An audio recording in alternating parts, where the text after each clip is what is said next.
صحابی پوچھتا ہے جنت کی بنا کیسے ہوئی؟ جنت کی شے سے بنائی گئی۔ اب سنو رسول کیا بیان فرما رہے ہیں۔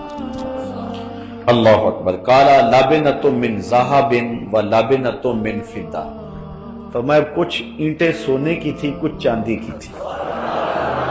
کچھ اینٹیں سونے کی تھی اور کچھ اینٹیں چاندی کی تھی۔ وملاۃها المسک الاصفر، اور جو گارا تھا نا، جو مسالہ جوڑنے کے لیے تھا، وہ خالص کستوری کا تھا۔ خالص کستوری، ملاوٹ والی نہیں، خوشبودار کستوری کا تھا۔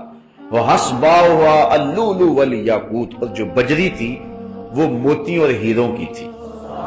یہ دیکھو جنت کی بنا حضور بیان کر رہا ہے، اس کی جو بجری ہے وہ موتیوں کی ہے اور ہیروں کی بنائی گئی ہے۔ وتربتها الزعفران، اور جو اس کی مٹی ہے وہ زعفران کی ہے۔ جو مٹی ہے، فرش ہے، وہ کس کا ہے؟ زعفران کا۔ یہاں تو لینے جائے نا تولوں میں تو 1500 روپے تولہ زعفران، نہیں 1500 میں ملے گا، کوئی حکیم ہو تو وہی بتا سکتا ہے کہ کتنے ہزار روپے تولہ ہے، اور پھر بھی وہ بھی یقین نہیں ہوگا کہ یہ خالص ہے کہ یہ ناخالص ہے۔ لیکن جنت کی ساری زمین زعفران کی، اینٹیں سونے کی اور چاندی کی، گارا کستوری کا، اور اس کے اندر جو بجری ڈالی گئی ہے وہ ہیرے اور جواہر کی۔ اللہ اکبر۔ یہ دیکھیے جنت کی بنا حضور بیان فرما رہے ہیں۔ آگے فرمایا من يدخلها ينعم ولا يباس، جو داخل ہوگا پھر وہ جنت کی نعمتیں پائے گا اور کبھی بھی وہاں بوڑھا نہیں ہوگا۔ وَيَخْلُدْ، اور ہمیشہ رہے گا۔ وَلَا يَمُوتُ، تو کبھی موت نہیں آئے گی۔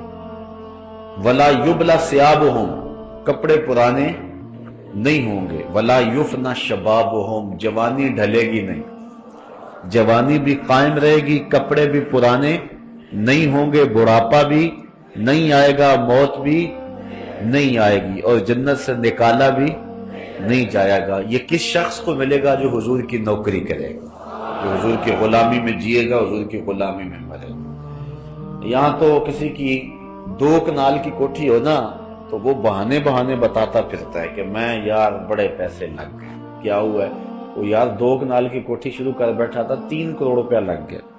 ایک بندے نے 11 کنال کی کوٹھی شروع کی، ابھی مکمل نہیں ہوئی ہے، وہ 6 مرتبہ مجھے بتا چکا ہے کہ اتنے پیسے لگ گئے ہیں، بس جو ہے وہ بھی مکمل ہی نہیں ہو رہی۔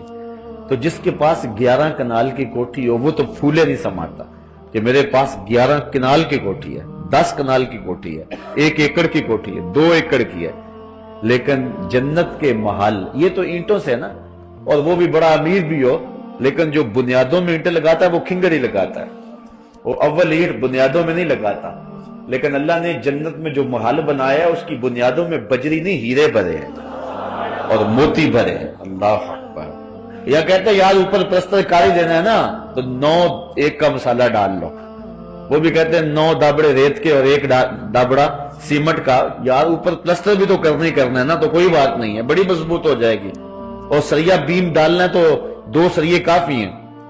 لیکن وہاں دیکھو کہ جو مسالہ ہے وہ کس چیز کا ہے؟ کستوری کا، اور کستوری بھی ملاوٹ والی نہیں ہے۔ ذرا دیکھو حدیث کے لفظ، وَمَلَاتُهَا الْمِسْكُ الْأَزْفَرُ، حضور فرماتے ہیں کہ کستوری لگی ہوئی ہے اس کے مسالے میں، اس کے گارے میں کستوری لگی ہوئی ہے، اور فرمایا وہ بھی ناخالص نہیں ہے، وہ بھی خالص لگائی گئی ہے۔ خوشبودار کستوری سے وہ محل تعمیر کیے گئے ہیں جس کی بنیادوں کے اندر ہیرے اور جواہر ڈالے گئے، موتی اور یاقوت ڈالے گئے ہیں، لال اور پکھراج ڈالے گئے ہیں۔ اللہ اکبر۔ اور اس کی اینٹیں سونے کی ہیں اور چاندی کی ہیں، اور اس طرح جنت کے محل تعمیر کیے گئے ہیں۔ اور پھر جو اس محل میں جائے گا نہ مرے گا، نہ بوڑھا ہوگا، نہ کپڑے پرانے ہوں گے، نہ گرد اڑے گی، نہ لباس پھٹے گا، اور نہ ہی وہاں سے وہ نکالا جائے گا۔ اللہ حضور کے صدقے ہمیں جنت کی بہاریں عطا فرمائے۔ یار یہاں رہ لے جھوپڑیوں میں کوئی بات نہیں، گزر ہی جانی ہے نا، کتنی گزر گئی ہے، باقی بھی تو گزر ہی جانی ہے، جو تھوڑی سی گزر جائے گی، رہ گئی ہے گزر جائے گی۔ سودا کریں، وہ سونا سودا اللہ سے خریدے۔ اللہ اکبر، اللہ اکبر۔ اللہ تعالیٰ اپنے خاص کرم سے ہمیں وہ نصیب فرمائے اچھا ہم اچھے تو نہیں ہیں، اعمال بھی اچھے نہیں ہیں، تو شیخ سعدی شرازی علیہ رحمہ کا مجھے شعر یاد آیا، میرے والد گرامی اس کو بڑے ذوق سے پڑھا کرتے تھے۔ شنیدم کے در روز امید و بیم، شنیدم کے در روز امید و بیم، بداں را بنیکاں ببخشد کری۔ شیخ سعدی کہتے ہیں میں نے سنا ہے قیامت کے دن اللہ تعالیٰ بروں کو نیکوں کے صدقے بخش دے گا، اس لیے من گرچہ از پاکاں نیم با پاکاں بستہ۔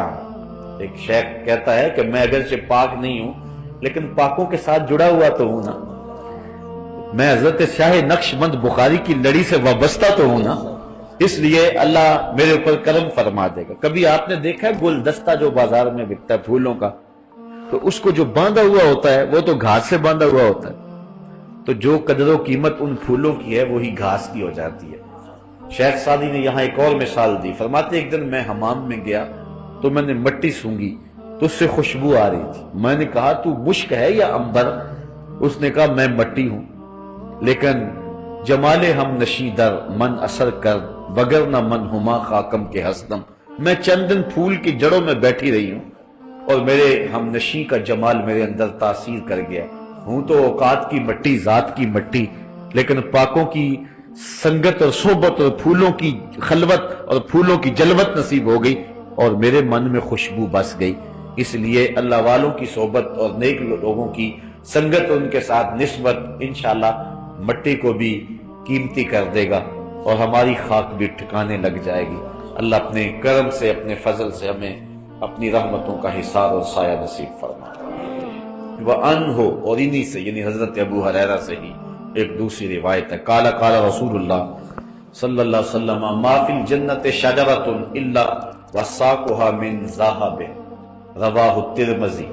یہ بھی ترمذی کی روایت ہے، پہلی روایت ترمذی، احمد اور دارمی کی تھی۔ حضرت ابو ہریرہ فرماتے ہیں جنت میں کوئی درخت ایسا نہیں ہے کہ جس کا تنا جو ہے وہ سونے کا نہ ہو۔ جنت کے ہر درخت کا تنا کس کا ہے؟ سونے کا۔ واہ واہ، کیسی اللہ تعالیٰ نے جنت سجائی اور سنواری۔ پھر فرمایا وَعَنْهُ، انہی سے روایت ہے، قال قال رسول اللہ صلی اللہ علیہ وسلم ان فی الجنت 100 درجہ ما بین کل درجتین 100 عام، رواہ ترمذی۔ یہ بھی ترمذی کی روایت ہے۔ امام ترمذی فرماتے ہیں کہ جنت میں 100 درجے ہیں۔ کتنے درجے ہیں؟ 100 درجے، اور ایک درجے سے دوسرے درجے کا فاصلہ 100 سال کا ہے۔ اب بتاؤ کہ آخری درجے تک جاتے ہوئے کتنا عرصہ لگے گا؟ یہ درجے اللہ تعالیٰ جنت میں رکھے ہوئے ہیں اور اپنے پاک بندوں کو اللہ تعالیٰ ان درجوں میں رکھے گا اور انہیں رحمتوں سے نوازے گا۔ وعن ابی سعید رضی اللہ تعالیٰ عنہ، حضرت ابی سعید خدری سے روایت ہے، قال قال رسول اللہ صلی اللہ علیہ وسلم انا فی الجنت 100 درجہ لو ان العالمین اجتمعوا فی احداہن لواسعتہم۔ کہتے ہیں کہ جنت میں 100 درجے ہیں اور اگر ساری خدائی، ساری کائنات ایک درجے میں چلی جائے تو سما جائے، لیکن اللہ نے 100 درجے بنائے ہوئے ہیں جنت۔ وعنہ، حضرت ابو سعید خدری سے ہی روایت ہے، یعنی نبی صلی اللہ علیہ وسلم وہ حضور سے روایت کرتے ہیں، فی قولہ تعالی، اللہ تعالیٰ کا یہ قول، وفرش مرفوع، جو جنت میں فرمایا گیا کہ قالین بچھے ہوئے ہوں، جنت میں فرش بچھے ہوئے ہوں گے۔ قال ارتفاعها لکما بین السماء والارض مسیرۃ 500 سنہ، کہا کہ وہ جو فرش بچھے ہوئے ہوں گے ان کی بلندی اتنی ہوگی کہ جتنی زمین اور آسمان کے درمیان ہے۔ اللہ اکبر، مسیرۃ 500 سنہ، اور لمبائی میں اتنے ہوں گے کہ 500 سال چلتے رہیں تو ایک قالین کا ٹکڑا بھی ختم نہیں ہوگا۔ اللہ اکبر۔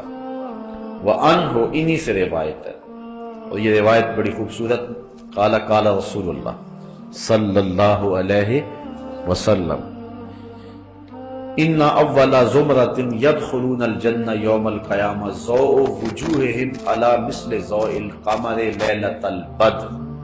حضور فرمایا جنت میں پہلا گروہ جو جائے گا ان کے چہرے ایسے چمک رہے ہوں گے جس طرح چودھویں کا چاند چمکتا۔ یہ انبیاء علیہ السلام کا گروہ ہوگا۔ وزمرۃ الثانیہ، اور جو دوسرا گروہ جائے گا،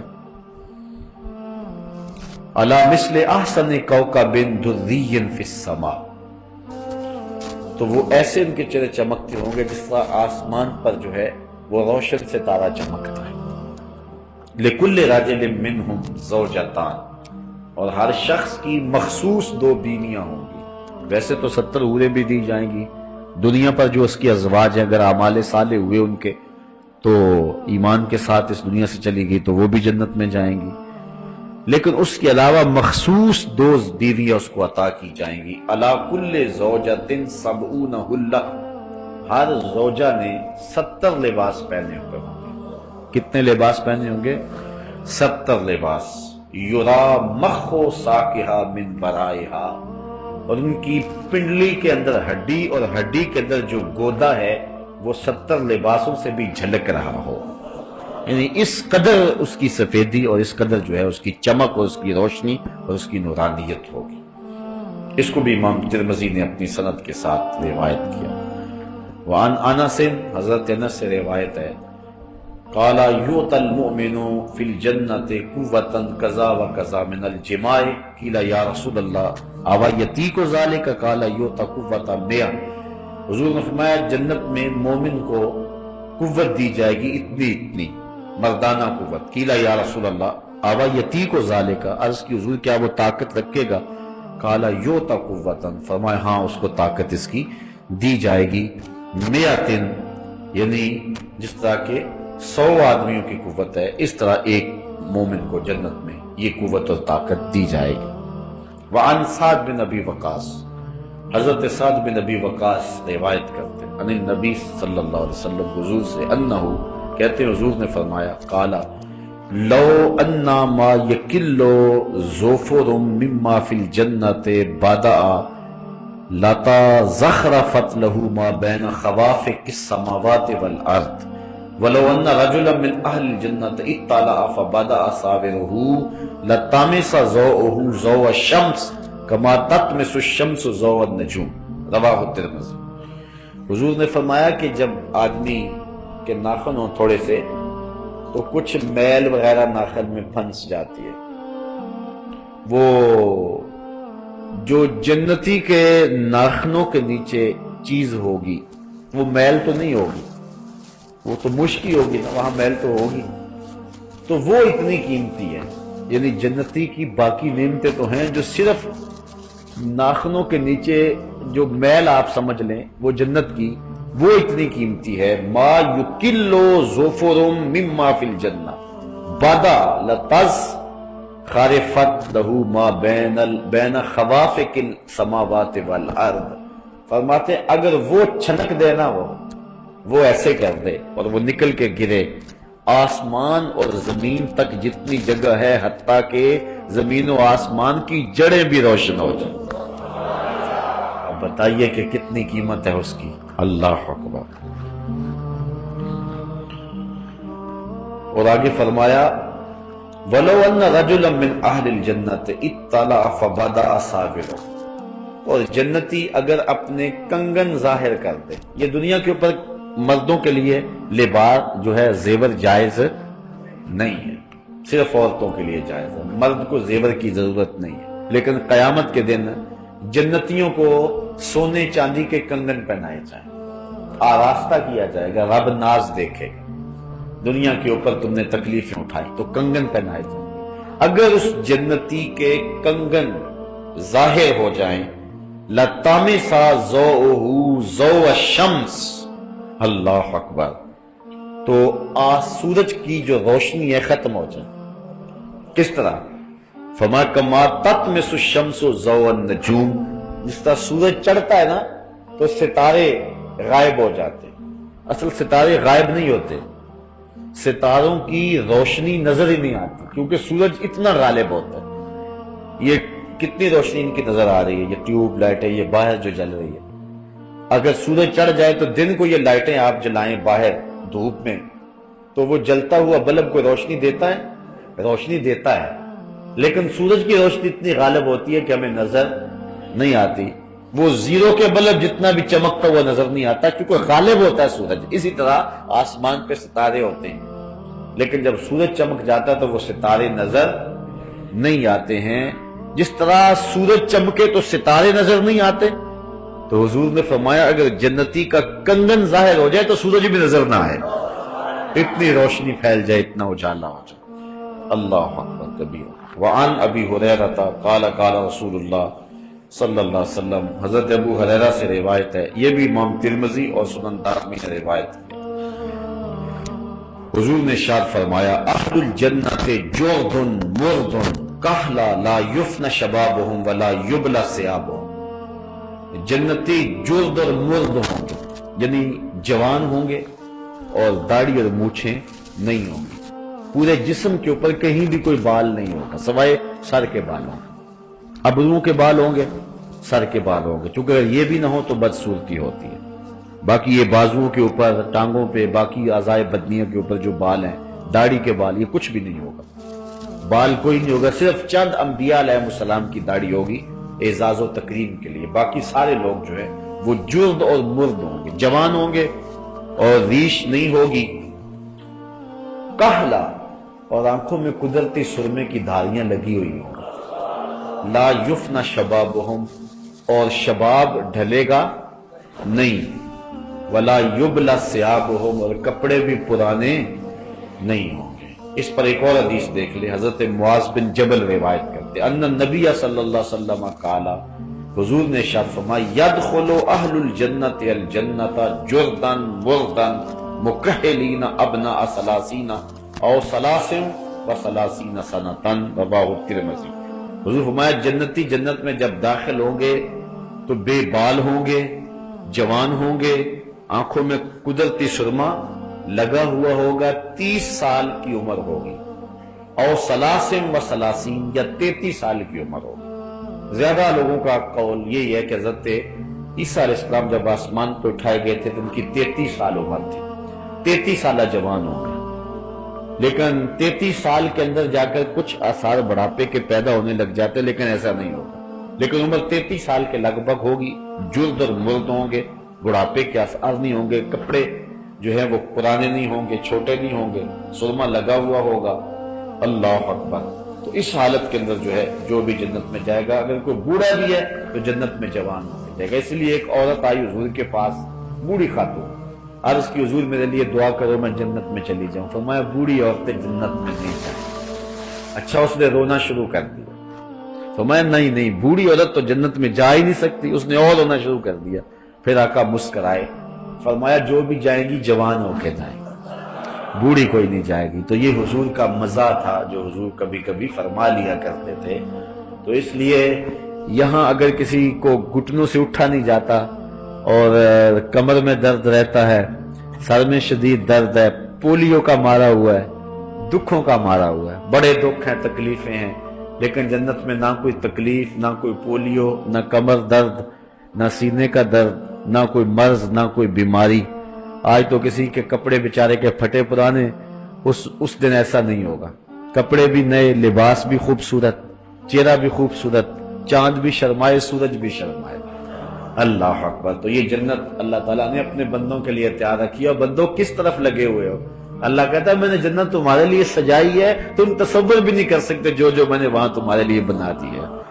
تو آؤ ذرا تم جو ہے اس جنت کے لیے، لوگ آج پیرس کو دیکھنے کے لیے بے تاب ہیں، وہ جائیں نا آپ کبھی وہاں جو ایمبیسی میں، تو وہاں لوگوں کا شوق ہوتا ہے، جب وہ ملتا ہے نا جو ہے وہ پاسپورٹ ہے، تو اس وقت اس طرح دل لوگوں کے دھڑک رہے ہوتے ہیں، رنگ اڑا ہوا ہوتا ہے کہ کہیں میرا جو ہے وہ ویزا ہی نہ رہ جائے۔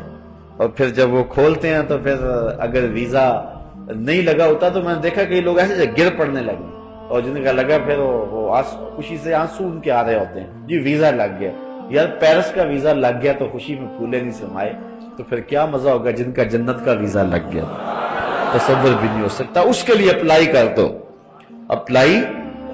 دو اور پھر معرفت حضور کی لکھ دو، انشاءاللہ یہ اللہ کے کرم سے یہ ویزا لگ جائے گا۔ اور جس کا لگ گیا، اللہ تعالیٰ فرماتا ہے وجوہ یومئذ ناعمہ، اس دن کچھ چہرے تر و تازہ ہوں گے اور کچھ چہرے اس دن جو ہیں وہ مرجھائے ہوئے ہوں گے۔ چہرے سے پتہ چلے گا یہ جنت میں جا رہا ہے یا جنت میں جا رہا ہے۔ کچھ چہرے ہنس رہے ہوں گے، ضاحکہ کے لفظ آتے ہیں، مستبشرہ، اور ان کے اوپر جو ہے وہ بشارت ہوگی، خوشی ہوگی، لوگ کہیں گے یہ جنتی جا رہا ہے۔ اور کچھ لوگوں کے چہرے لٹکے ہوئے ہوں گے اور سخت پریشان ہوں گے، دنیا میں تو جیسے بھی تھی زندگی، کاش کہ یہ زندگی ٹھیک ہو جاتی، لیکن اس دن پھر پچھتانے سے کچھ نہیں ہوگا۔ آج حضور نے سب کچھ بیان کر دیا، بتا دیا کیسے جنت کا نقشہ کھینچا رسول کریم نے۔ اللہ کو کثر چھوڑی، شوق پیدا ہوتا ہے کہ نہیں جنت کا؟ یہ حضور شوق دلا رہے ہیں۔ نعت خواں کہتا ہے کہ مجھے نہیں ضرورت جنت کی۔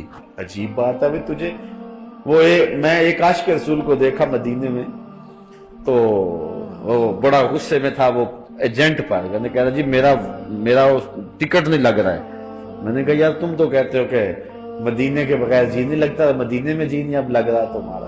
تو عجیب سی کہانیاں ہیں، حضور نے تحریف دلائی ہے نا، حضور نے جنت کا نقشہ کھینچا ہے۔ ایک ایک چیز یہ صحابہ کو بتا رہے ہیں، صحابہ آگے بتا رہے ہیں، حضور صحابہ، اللہ محبوب کو بتائے کہ محبوب میں نے تیرے غلاموں کے لیے ایسی سونی جنت بنائی ہے۔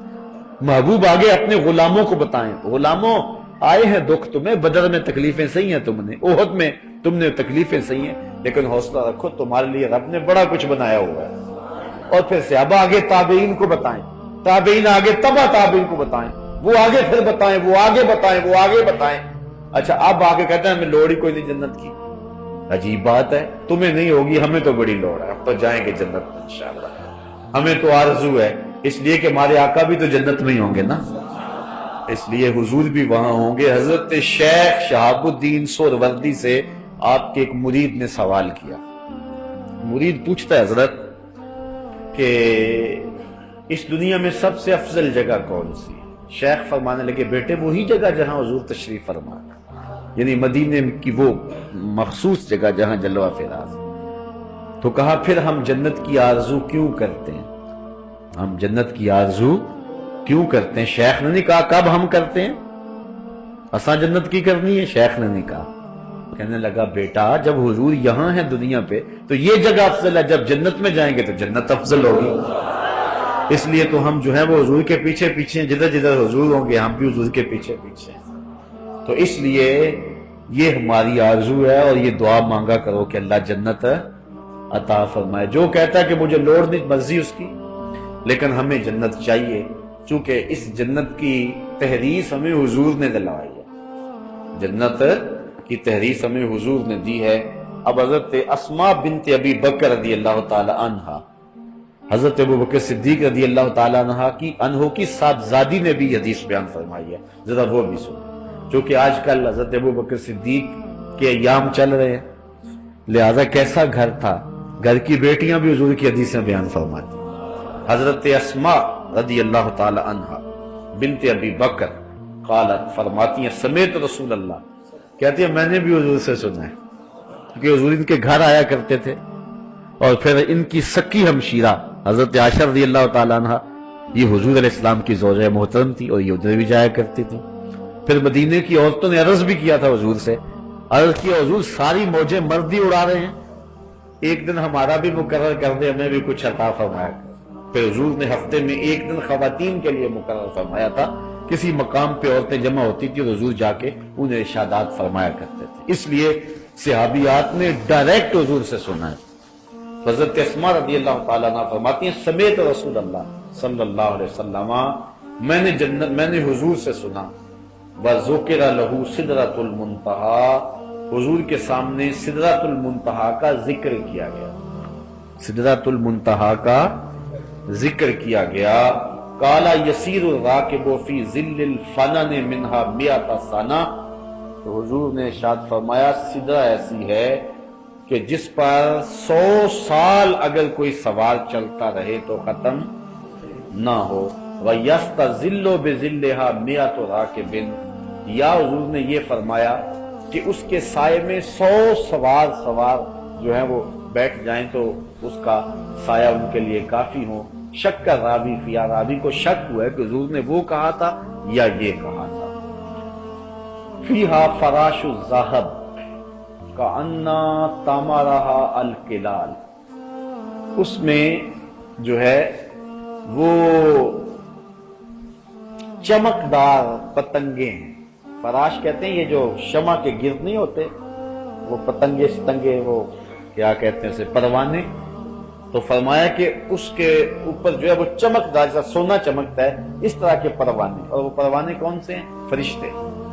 وہ اللہ کے نوری فرشتے جن کے پر سونے کی طرح چمکتے ہیں. جس طرح شمع کے گرد پروانے ہوتے ہیں، سدرہ کے درختوں کے ساتھ وہ فرشتے لٹکے ہوئے ہیں. اللہ اکبر. کأنّا ثمرھا الکلال. اور فرمایا کہ اس کا پھل ایسا جس طرح مٹکے ہوتے ہیں، جس طرح مٹکے ہوتے ہیں. اور مٹکوں کے اندر ایسا ہے پھل میں جس طرح مکھن نہیں بھرا ہوا ہوتا، ان بٹنوں کے اندر وہ جو ہے وہ گودا بھرا ہوا ہے. یہ ہے سدرۃ المنتہا. ویسے عربی میں بیری کو کہتے ہیں، بیری، سدر، بیری. سدرۃ المنتہا وہ بیری کا ہم شکل کوئی درخت ہے جس کے پتے ہاتھی کے کانوں کے برابر ہیں اور پھل جو ہیں وہ مٹکوں کے برابر ہیں. اور فرشتوں کی وہ حد ہے، منتہا، انتہا سے، حد سے. یہ نیچے والے جتنے فرشتے ہیں سدرہ پہ جا کے رک جاتے ہیں، آگے نہیں جا سکتے. اور جو اوپر والے فرشتے ہیں ملائے اعلیٰ کے اوپر والے، وہ اوپر سے آ کر کے سدرہ پہ رک جاتے ہیں، وہ نیچے نہیں آ سکتے. نیچے والے اوپر نہیں جا سکتے، اوپر والے وہ بارڈر ہے، سرحد ہے. جبریل چونکہ نیچے والے فرشتوں کا استاد ہے، لہذا جبریل بھی آگے نہیں جا سکتا. جبریل بھی جہاں جا کے حضور کو کہا حضور بس میں اب یہاں رک جاتا ہوں، آپ آگے جائیں. بدو گفت سالار بیت الحرام، اے حامل وحی برتر خرام. حضور نے کہا وحی لایا کرتا تھا، اب آنا آگے. جو در دوستی مخلصم یافتی، انانم سے صحبت چرات آفتی. مجھے تو نے مخلص پایا، میں نے نبیوں کی امامت کروائی ہے، تیرا ہاتھ پھر بھی نہیں چھوڑا، تو اب تم میرا ساتھ کیوں چھوڑ رہے ہو؟ عرض کی اگر یکسر موئے برتر پرم، فروغ تجلا بسوزت پرم، لو دنو تو خط وطن لا ترک تو.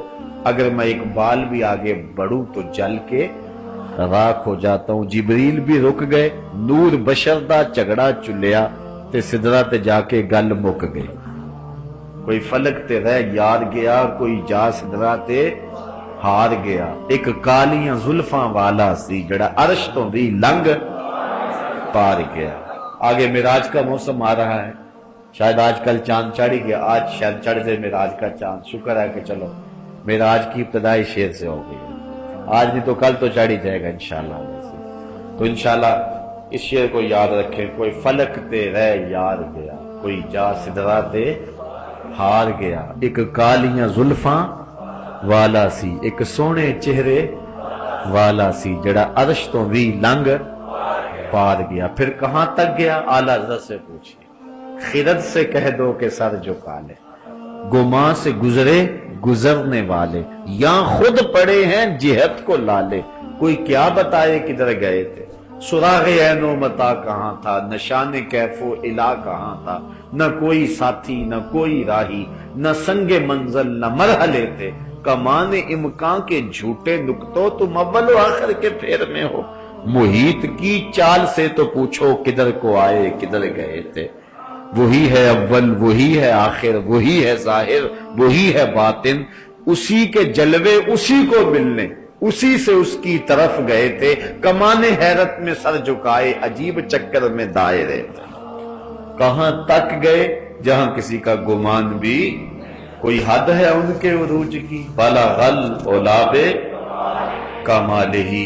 تو حضور نے ارشاد فرمایا کہ وہاں اس کے سدرۃ المنتہا کے جو پھل ہیں وہ مٹکوں کی طرح، چاٹیوں کی طرح، اور ان کے اندر مکھن جس طرح بھرا ہوا تھا اس طرح کا گودا. وعن انس، حضرت انس سے روایت ہے. اچھا صحابہ پوچھتے گئے، حضور بتاتے گئے. چھڑا تھا نا تذکرہ جنت کا، تو صحابہ پوچھتے رہے. سئل رسول اللہ صلی اللہ علیہ وسلم، صحابہ سے پوچھا گیا، حضور سے پوچھا گیا، مل کوثر، حضور یہ کوثر کیا ہے؟ انا اعطینک الکوثر جو کہا گیا، یہ کوثر کیا ہے؟ حضور نے فرمایا قال ذاک نہر آتانیہ اللہ یعنی فی الجنہ. فرمایا جنت میں ایک نہر ہے جو اللہ نے مجھے عطا کر دی، مجھے عطا کر دی. اشد بیاضا من اللبن، اس کا پانی دودھ سے زیادہ سفید ہے، دودھ سے زیادہ سفید ہے. وَأَحْلَى مِنَ الْعَسَلِ فِيهِ، اور شہد سے زیادہ میٹھا ہے، شہد سے زیادہ میٹھا ہے اور دودھ سے زیادہ سفید ہے۔ واہ واہ، جب چلو بھریں گے لطف ہی آ جائے گا، اتنا میٹھا، اتنا ٹھنڈا اور اتنا سفید گوڑا، اللہ خالص دودھ۔ 4 نہریں ہیں جنت میں، 4 نہریں ہیں، کوثر، تسنیم، سلسبیل، مائے معین۔ کوثر حضور فرمایا اللہ نے مجھے دے دی، یہ کوثر کی حضور شان بیان کر رہے ہیں۔ اللہ اعلیٰ حضرت فرماتے ہیں ٹھنڈا ٹھنڈا میٹھا میٹھا، ٹھنڈا ٹھنڈا میٹھا میٹھا، پلاتے وہ اور پیتے ہم ہیں، پلاتے وہ اور پیتے ہم ہیں۔ اور اعلیٰ حضرت نے ایک اور جگہ، جس کی 2 بوند ہیں کوثر و سلسبیل، ہے وہ رحمت کا دریا ہمارا نبی۔ تو کہا احلا من العسل فیہ تیر، اللہ تیرے منہ میں کوثر کا پانی ڈال دے۔ اور جنہوں نے نعرے کا جواب دیا، اللہ ان کے منہ نے بھی مائے معین، سلسبیل اور تسنیم کا پانی ڈال دے۔ اللہ خیر کرے سب کی، اور انشاءاللہ اللہ حضور کے صدقے تو جنت عطا کرے انشاءاللہ۔ بڑی امید ہے، مایوس نہیں ہے انشاءاللہ۔ گناہ گار تو بڑے ہیں، گناہ گارم و لیکن خوش نصیب۔ اس نے کہا ہوں تو گناہ گار لیکن ہوں خوش نصیب، اس لیے کہ میرے دامن، میرے ہاتھ میں دامن تو محبوب آپ کا ہی ہے نا۔ تو لج پال پریت نو توڑ دے نہیں، جدی باں پھڑ دے انہوں چھوڑ دے نہیں۔ اس لیے ہمیں امید ہے کہ ضرور اللہ خاص کرم فرمائے گا اور ہم حضور کی قربت میں انشاءاللہ جنت میں ضرور پہنچیں گے۔ اللہ ہمیں جہنم سے بچائے اور جنت عطا فرمائے۔ اللہ اکبر۔ ایک حدیث میں آتا ہے کہ پیالے ستاروں کی طرح ہوں گے، جس سے وہ جام سے کٹورے بھر بھر کے پیئیں گے۔ اللہ اکبر۔ یہاں تو بندہ کہتا ہے کہ اب 2 گلاس 3 گلاس 4 گلاس آگے تو میں پی نہیں سکتا، لیکن وہاں کوئی مسئلہ ہو گیا جتنا مرضی پیتے جاؤ، کبھی نہر پہ بیٹھ کے پیو، کبھی گھر بھی لے آؤ، کبھی پھل کھاؤ جنت کے۔ اللہ اکبر۔ چلو اللہ نے موقع دیا تو جنت میں چلے گئے تو اکٹھے کر لیں گے سب کو۔ آج کل تو لنگر کا مسئلہ ہوتا ہے نا کہ لنگر اتنا زیادہ کہاں سے پکائیں، وہ ادھر سے نہر کے کنارے پہ درس قرآن کر لیا کریں انشاءاللہ، حوض کوثر کے کنارے پیتے جاؤ اور سنتے جاؤ۔ اللہ اکبر۔ پھر انشاءاللہ یہ مجلس یاد آئے گی، اللہ نے اگر نصیب کیا، اللہ اپنے کرم سے نصیب فرمائے۔ امید رکھے انشاءاللہ اللہ خیر کے دروازے کو۔ تیرن فیہ تیرن آناکہا کآناک الجزر، حضور نے فرمایا حضرت انس سے، کہا وہ جو جنت ہے نا، جنت ہے اس میں وہ کوثر کی نہر ہے جو دودھ سے زیادہ سفید ہے اور شہد سے زیادہ مٹھی ہے۔ یہاں جو نہریں ہوتی ہیں ان میں مچھلیاں ہوتی ہیں اور مرغابیاں ہوتی ہیں، تو اس میں بھی ایک جانور ہوگا، اس میں بھی مرغابیاں ہوں گی۔ وہ کیسی ہوں گی؟ سنو حضور، کآناک الجزر، جس طرح اونٹ کی گردن ہوتی ہے اس طرح ہوں گی، شکل بڑی خوبصورت، اور اس طرح کے شتر مرغ ہوں گے۔ اچھا، قال یا رسول اللہ، قال عمران، حضرت عمران نے کہا ہذہ لناعمۃ، قال رسول اللہ صلی اللہ علیہ وسلم اکلتها انعم منها، عرض کی حضور پھر تو مزہ ہی آ جائے گا۔ حضرت عمران نے کہا، وہ بھی پاس ہی بیٹھے تھے، کہا کہ حضور پھر تو مزہ ہی آ جائے گا جب اس نہر کے اندر وہ جانور چل رہے ہوں گے، اونٹ کی گردن جتنے جانور اس طرح چل رہے ہوں گے۔ حضور نے فرمایا مزہ تو آئے گا لیکن جب کھاؤ گے تو اور ہی آئے گا، یعنی وہ جو جانور ہے وہ شکار بھی کرو گے، اس کو بھونو گے بھی، اس کو کھاؤ گے بھی۔ تو حضور نے ارشاد فرمایا اکلتھا انعم منہا، فرمایا جب کھاؤ گے نا جانور پھر سمجھ آئے گی کہ یہ لطف کیا ہے اس کا۔ اللہ اکبر۔ مجھے ذرا تصور میں مجلس نبوی لاؤ نا، جب حضور بیان کر رہے ہوں گے اور صحابہ سن رہے ہوں گے اور یوں مکالمہ ہو رہا ہوگا، صحابہ پوچھ رہے ہوں گے، حضور بتا رہے ہوں گے۔ اللہ اکبر۔ اب اس پر ایک اور روایت حضرت بریدہ رضی اللہ تعالی عنہ سے سنیے، وقت زیادہ ہو گیا۔ ان رجلا قال یا رسول اللہ هل فی الجنت من خیل، اچھا عرب لوگ گھوڑوں سے بڑا پیار کرتے ہیں۔ ایک صحابی نے عرض کی حضرت بریدہ نے کہ کہتے ہیں ایک شخص نے عرض کی یا رسول اللہ جنت میں گھوڑے بھی ہوں گے، جنت میں گھوڑے بھی ہوں گے؟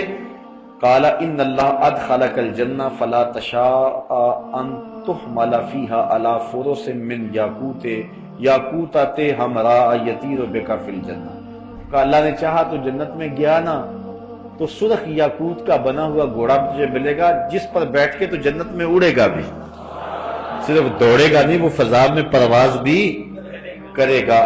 ایسو شیتا الا فعلتا، جہاں تو چاہے گا تو فرمایا وہ تجھے وہاں لے بھی جائے گا۔ وَسَأَلَهُ رَجُلًا، اچھا ایک آدمی اور اٹھ کے کھڑا ہو گیا، اس نے گھوڑے کی بات کی تو مجلس میں سے ایک آدمی اور اٹھ کے کھڑا ہو گیا۔ فقال یا رسول اللہ هل فی الجنت من ابل، حضور جنت میں اونٹ بھی ہوں گے؟ عرب اونٹ سے بڑا پیار کرتے تھے، اونٹ بھی ہوں گے؟ گھوڑے والے کی تو بات حضور نے بتا دی، اونٹ والے نے پوچھا اونٹ بھی ہوں گے؟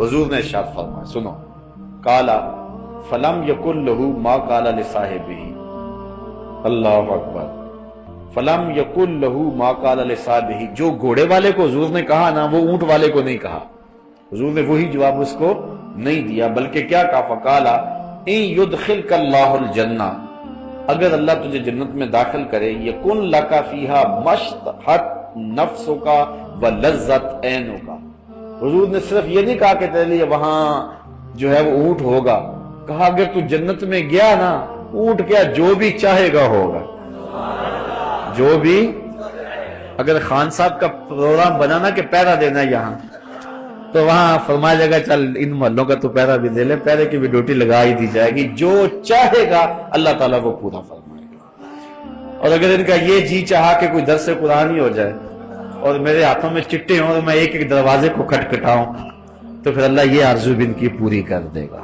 انشاءاللہ۔ اللہ نے چاہا تو جنت میں گئے تو انشاءاللہ ہماری آرزو تو یہی ہونی ہے نا، ہماری تمنا تو یہی ہونی ہے۔ اس بات میں ایک اور روایت سن لیجئے، وعن ابو ایوب، حضرت ابو ایوب انصاری روایت کرتے ہیں، اتى النبی صلی اللہ علیہ وسلم عربی، ایک دیہاتی حضور کے پاس آیا، فقال یا رسول اللہ، کہنے لگا، اچھا دیہاتی حضور کے پاس آتے تھے نا بڑے بے تکلف ہوتے تھے، جو شہری صحابی تھے وہ ہر وقت جو کہ حضور کے پاس رہتے تھے آداب نبوت جانتے ہوتے تھے، جو دیہاتی آتے ہوتے تھے بس وہ سیدھی سیدھی بات کرتے تھے، آقا کریم علیہ الصلوۃ والسلام ان کی باتوں سے بڑے معزوز ہوتے۔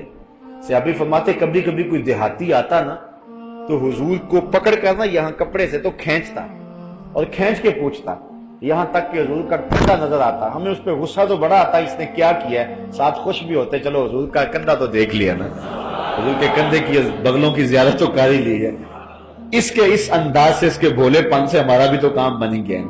تو کہتے ہیں کہ وہ عربی آیا، دیہاتی آیا، فقال یا رسول اللہ انی احب الخیل افی الجنہ خیل، میں گھوڑوں کو پسند کرتا ہوں تو کیا جنت میں گھوڑے ہوں گے؟ قال رسول اللہ صلی اللہ علیہ وسلم، حضور نے فرمایا ان ادخلت الجنہ، اگر تو جنت میں گیا، اوتیت بفرس من یاقوتۃ لہ جناحان، تو تجھے یاقوت کا بنا ہوا گھوڑا دیا جائے گا جس کے دو پر ہوں گے، جس کے دو، فحملت علیہ، تو تجھے اپنے اوپر سوار کر لے گا، ثم طار بک حیث شئت، پھر جہاں تو چاہے گا تجھے اڑا کے وہ لے جائے گا۔ اس کو بھی ترمذی نے روایت کیا ہے۔ اب ایک اور روایت سن لیجئے، باقی انشاءاللہ اگلے درس قرآن کے موقع پہ۔